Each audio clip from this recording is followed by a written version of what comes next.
Assalamualaikum warahmatullahi wabarakatuh. Saya Nanda Rizky Anggreni dengan NIM 411421123. Di sini saya akan menganalisis film PKW dengan perspektif klasik dogmatis. Estetika klasik dogmatis pada periode klasik dogmatis atau objektivisme disebut dogmatik karena mereka percaya terhadap kemampuan rasio berpikir tanpa mengadakan pemahaman mendalam terlebih dahulu.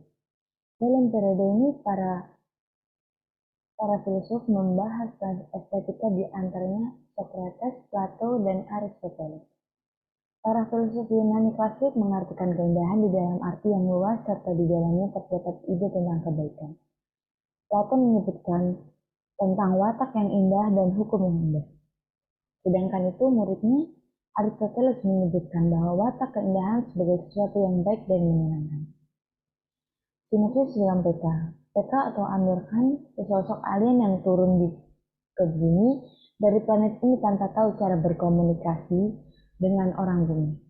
PK tersesat setelah seseorang mencuri remote controlnya, benda yang digunakan untuk memanggil pesawatnya agar bisa dijemput kembali ke planetnya. Dalam kebingungan itu, PK bertemu banyak orang dan mencoba mengenali cara manusia hidup dan berinteraksi dengan mereka, hingga akhirnya bisa memahami bahasa manusia dan berkomunikasi dalam bahasa itu. Meskipun banyak menuai kontroversi, kritik dalam film PK bersifat umum, bisa terjadi pada agama dan aliran kepercayaan manapun.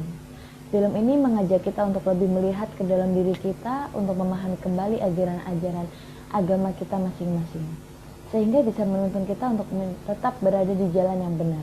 Tidak ada lagi perpecahan atas nama agama, tidak ada lagi kekerasan atas nama agama, tidak ada lagi pemaksaan kepentingan atas nama agama. Yang harus ada adalah bakti kepadanya dan cinta kasih kepada seluruh ciptaannya. Pertama, ada pandangan klasik bersifat objektivitas. Objektivitas adalah sifat jujur, tidak dipengaruhi pendapat dan pertimbangan pribadi atau golongan dalam mengambil keputusan atau tindakan. Seperti halnya dalam film tersebut, tokoh utama merupakan seorang alien bernama PK yang datang ke bumi tanpa pengetahuan apapun mengenai manusia dan kehidupannya. Di sana PK sangat polos dan ia berkata jujur mengenai dirinya kepada Jagu. Ia menyambut bahwa manusia itu aneh karena di planet tempat ia tinggal, PK tidak berbahasa, berbusana maupun beragama.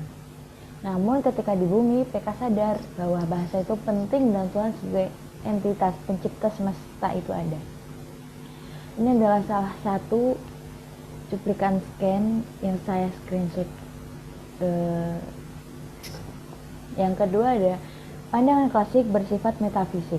Pada film PK sendiri banyak menampilkan realita yang terjadi pada masyarakat, seperti halnya keberagaman agama, kehidupan ekonomi, konflik sosial dan sebagainya. Dalam film tersebut juga menampilkan berbagai wujud kebudayaan, yang mana wujud kebudayaan itu nyata adanya dan dapat dilihat kebenarannya. Wujud kebudayaan tersebut meliputi tempat ibadah, patung persembahan, pakaian sebagai identitas agama, serta praktik sembahyang tiap agama. Ini adalah dua contoh saat beribadah si PK itu. Sekian dari saya, mohon maaf jika ada salah, mohon maaf kurang jelas. Wassalamualaikum warahmatullahi wabarakatuh.